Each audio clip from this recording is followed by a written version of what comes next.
Welcome to Money Making Conversations. It's the show that shares the secrets of success, experienced firsthand by marketing and branding expert Rushion McDonald. I will know he's given me advice on many occasions, and in case you didn't notice, I'm not broke.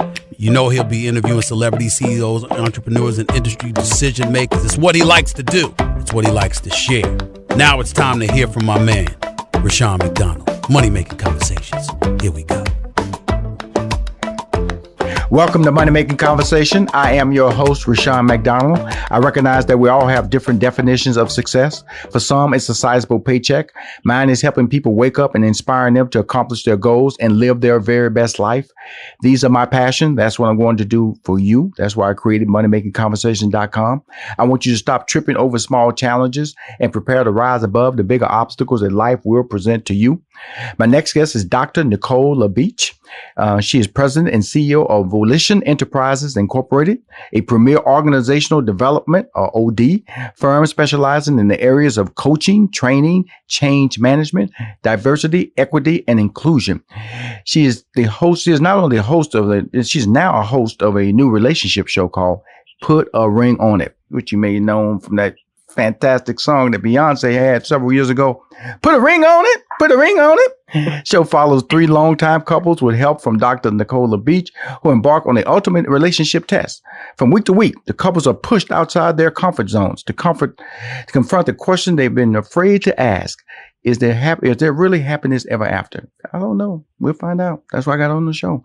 Dr. Nicole LaBeach wisdom has inspired the audiences of Essence Magazine, the Steve Harvey Morning Show, TD Jakes audiences, all these different things. RollingOut Magazine, CBS Radio. Please welcome to Money Making Conversation. I'm going to call her my friend. She's into the relationship business now. Dr. Nicole LaBeach.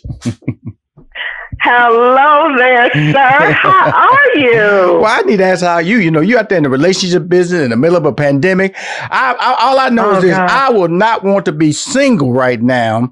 People wearing masks. You don't know if, talking about you might be making love and get the COVID-19. You kiss, you get the COVID-19. Holding hands, you get the COVID-19. I don't know if, is relationships a dead thing? What is the new way? Technology, the way you see somebody online and you just marry them. What you do? What do you do? Can't hold hands no more. No. What you do? That's not it. Please don't see them online and marry them. Good Lord. Then you'll be asking me how to help. I can't help it. That's what you do. But, first of all, it's a delight to be here with you. You are so wonderful and inspiring. And you might not remember, Rushion, but you actually helped me when I first came on the Steve Harvey Morning Show. So just a little blast from the past of gratitude because your footprint and presence has been so big over the years. So I absolutely thank you for that. I believe you have to thank people who helped you along the way. So, now that I'm in this relationship space and hosting this show, must we never forget? We must never forget those who came and helped to create the narrative. Well, the thing about that is that I appreciate you saying that, but now when I hear that a lot from people, and just like you're talented, and I've always been a person that, it wasn't risky for me to give anybody an opportunity that I felt was solidly had a solid understanding of their capabilities. And I always felt you had a solid understanding of your capabilities.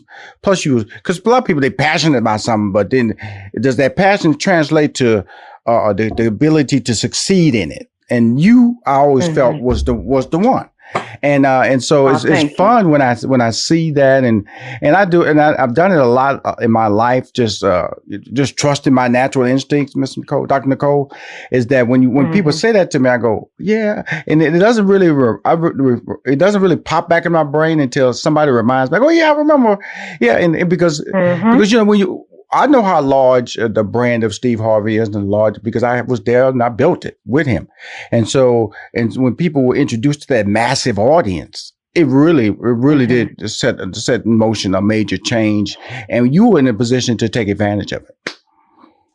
Well, I appreciate it. I do. And, this is a really exciting time, though it is a crazy time, right? You said it best with everything that's happening with COVID. It's like, people are like, Doc, how do you date? What do you do? And I say, this COVID experience is really creating some boundaries that slow things down. Thank you. In a way that many of us probably would have benefited from if we were using some of these boundaries before COVID in how we were dating, right? I agree with that. Because slowing things down, what I say is, dating is about collecting data. Mm-hmm. And when you slow things down, you get to really collect enough data to see, are you dating a representative or are you dating a full person? So what COVID has now done, it's forced people to take the time to do the due diligence of conversation and being cautiously connected so that they can have enough time to see who they're really dating. And that's really important. And I one of the popular lines of Steve Harvey's first book, Act Like a Lady, Think Like a Man, was the 90-day rule. And basically, that's what you're saying in collecting data and being able to sit back and not immediately jump into a sexual relationship with a person. Understand, or do they like your kids or don't like your kids? Do they like you? Do they like the food you eat? That 90-day period, and it translated to a major reason why that book was so successful. And you're saying the same thing here. The pandemic has slowed down quickly jumping into bed with each other, and also really identifying the lifestyle of that person that you may want a relationship with, or how are they? Where do they live? Or do they take care of themselves physically? All these things were some of the processes that were skipped to now being looked at in a different manner. And also because of masks, you can't exactly see who you're trying to create a relationship right off. And so you really need to get to know the person a lot more. And that also leads to long-time relationships. So those values you're talking about, the pandemic is not a good thing. We don't want to be in it. But from a relationship standpoint, it is forcing us to look into the person and not just the physical or object. Yeah. And how do they handle their everyday?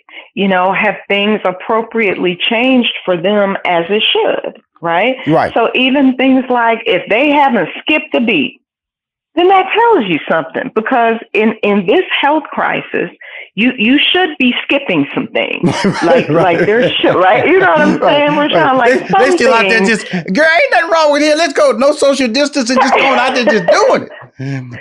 Right, exactly. So if they're not skipping nothing, if they're still driving, 150 miles an hour in their imaginary car on a road that's calling for 45, then all of that information is saying to you, okay, if this is how they're leading their life in this dynamic, is this really the match made in heaven? Right. So it's not a good thing. I agree with you. Lots of loss, lots of compassion for what we're all experiencing. But it is pushing people to be a whole lot more responsible with their heart and with their safety. And that's what it all comes down to, is the relationship, the essence of it. So when I look at your firm, you're the president and CEO of Volition Enterprises, a premier organizational development.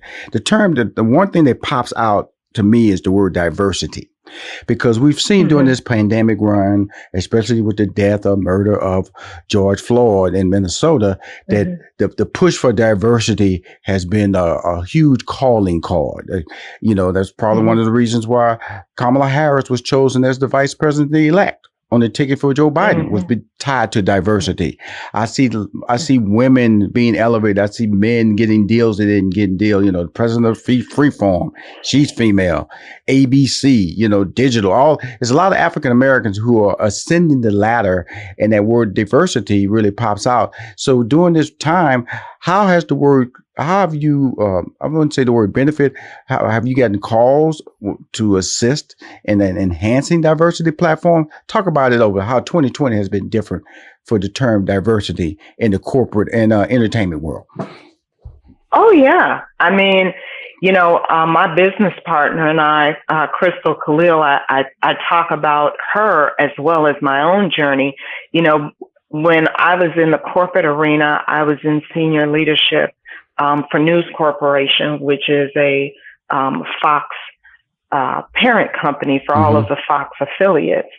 And, you know, diversity is such a challenged conversation in this country. Right. We have experienced George Floyd and that tragedy among so many others. But it's like I talk with my partner, Crystal Khalil, who is the first African-American executive for Porsche. She's no longer there, but what it took to have that part of her leadership narrative and what it takes for our diverse colleagues and peers to be recognized, it's quite interesting that often they've already done half of the work that they deserve but have not received the benefit of. So in 2020, with all of this happening, what our firm has seen is, you know, a lot of companies saying we don't know how to have this conversation. We're seeing memes where it's saying white people help. And we're seeing colleagues that there's something different about the way they're coming to work today. There's something different about their temperament and the sadness of still seeing the casual nature of a George Floyd death. Right. And we don't know how to talk to them. We don't know what to say. We don't know what to ask. We don't know what to do. And thankfully, we've had some really great conversations with corporations who've reached out and said, can you help? And what we said is, how connected are you to the solution that you're seeking? Are you stuck? Are you refusing to move? Where are you? And can we partner with you to answer the tough questions so we see what's next? So 2020 in that space has been a blessing that many firms like ours, not just ours, but many firms like ours, Rushion, who are connected and committed to diversity, have been praying for. And now it's actually moving forward. Right. And so that's what excites me. And it doesn't excite to be the role that President Trump has played in the White House, you know, but what excites me is that when white people in general admit there is a problem, not tied to the fact that they've been forced there because of affirmative action or some legal legislature. Because I've always believed that, you know, don't deny me because of my color. Give me the opportunity because of my skill. And that's all we're asking when you start talking about diversity. Now we're going to shift gears to come by where I really brought you on the show was you encountered a friend of mine. I'm going to call him a friend of mine because I did 2 movies with him, Will Packer, Think Like a Man, Think Like a Man 2. And we go all the way back to Stump the Yard.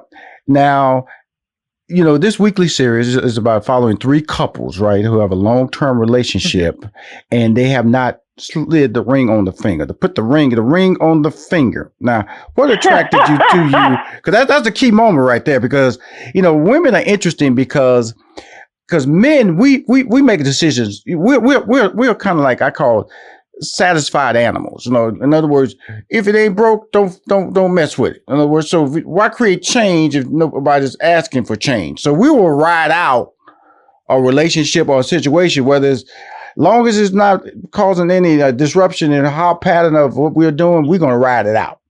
And sometimes women would allow that to happen. They don't want to create disruption because of fear of loss, of fear of ending something that they believe in. But sometimes you need disruption. And so when I read about this show coming out, and then I also read that it was being shot during the pandemic, I went, okay, I got to track this now. I got to find out, because you're doing all the elements right there.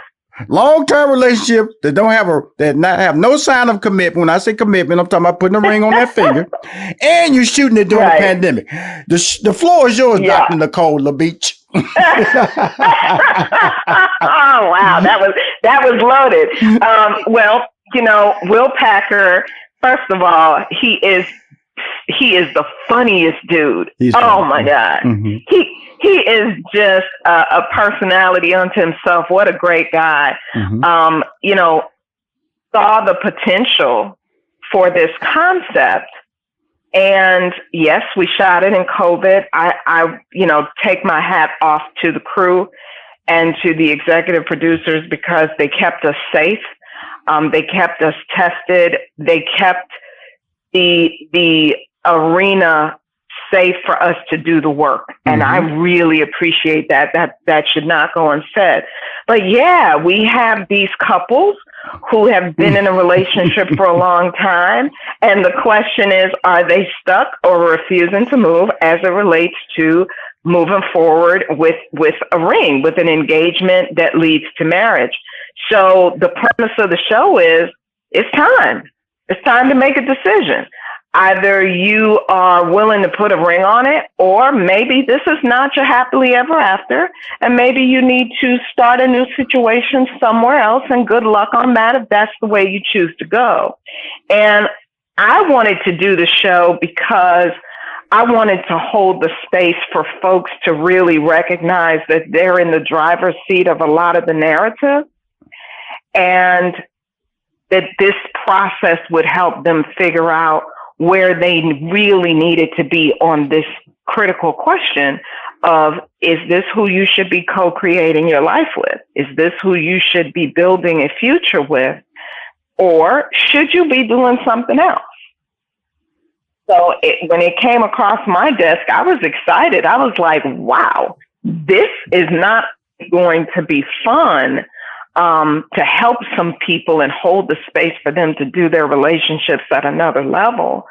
But I believed it was going to give some people hope that are experiencing this question in their own relationship, Rushion, or they're just in a relationship and they just need some new tools to help them do the relationship better. Let me ask you this, Dr. Nicole.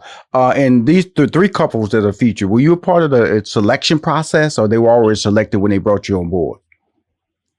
No, I mean, we talked about the folks and what was necessary and what was needed because, you know, people come into situations thinking the grass is greener. Right. And usually they have a list of what's greener, right? If you say, okay, so what would be better? Or what are you missing? They've got a proverbial list.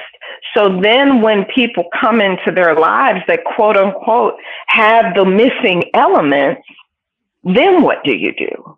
Then what is it calling for now as it relates to your work?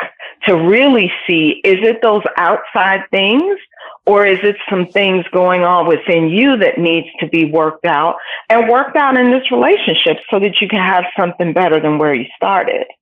So, you know, it was something. And if you watch it, I think we're moving to episode 4 this week. When you watch it, you really see what it looks like to call all those things forward and say, no, let's not talk about it anymore. Let's be about it and see what we're really going to do. And that's really the key. Here's the thing I always like to tell people, especially when you're getting into reality shows. You know, when reality shows first came out, there was a lot of fighting going on, throwing bottles and busting each other side of the head. It really was deplorable for Black America to be on TV because we were fighting all the time. We were angry, especially a lot of the women. They were always shouting, cussing, and pulling hair and all that stuff. That was the portrayal of early, first out.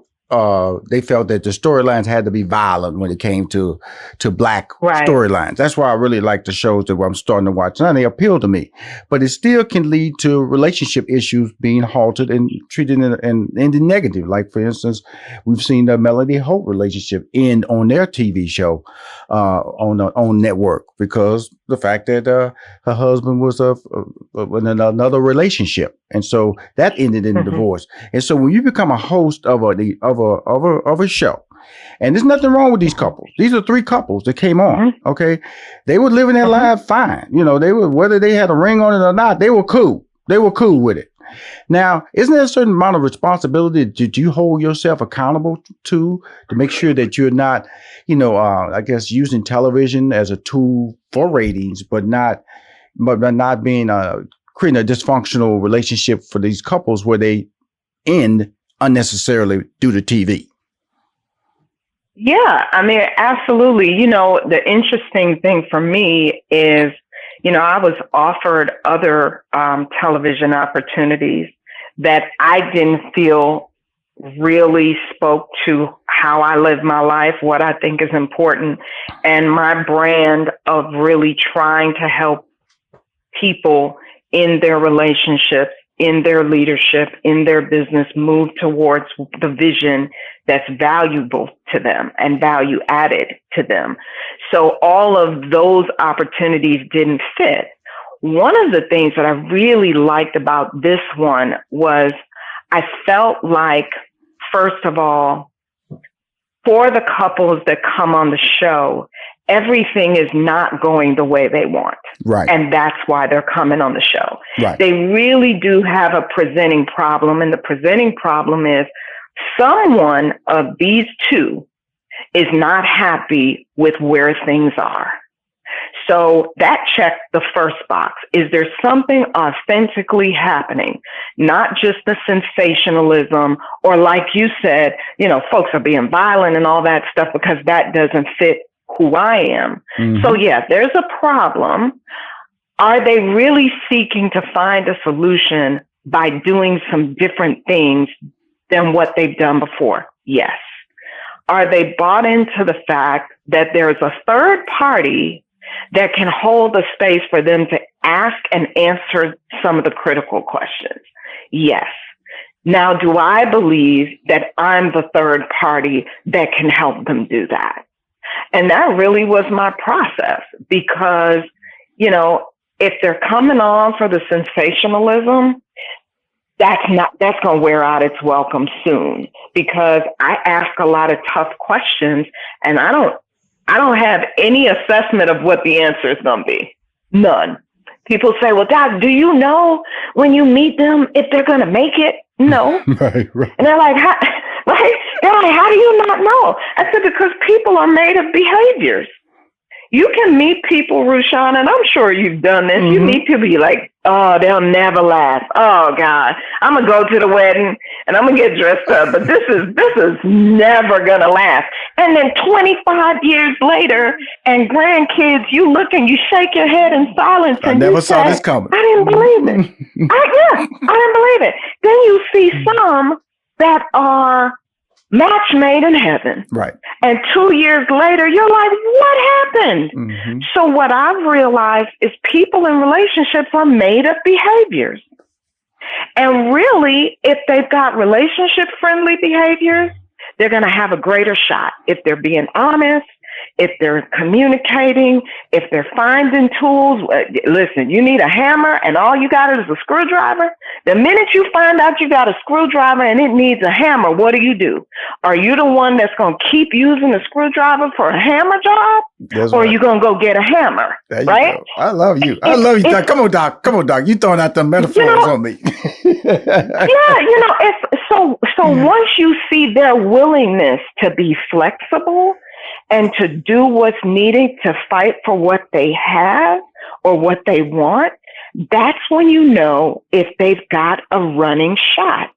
And I say to people, hey, that's on them to decide. I am just a catalyst to help them figure it out. And that's what the show provided. And when I saw that that's what Will was really trying to create, was something real, I said, count me in. Awesome. I'm with it. Let's do it. Cool. Yeah. She said the word Will. That's the Atlanta's busy powerhouse producer, Will Packer. You've seen him. He tackled all sorts of topics, from movies to Atlanta child murders to basketball scandals.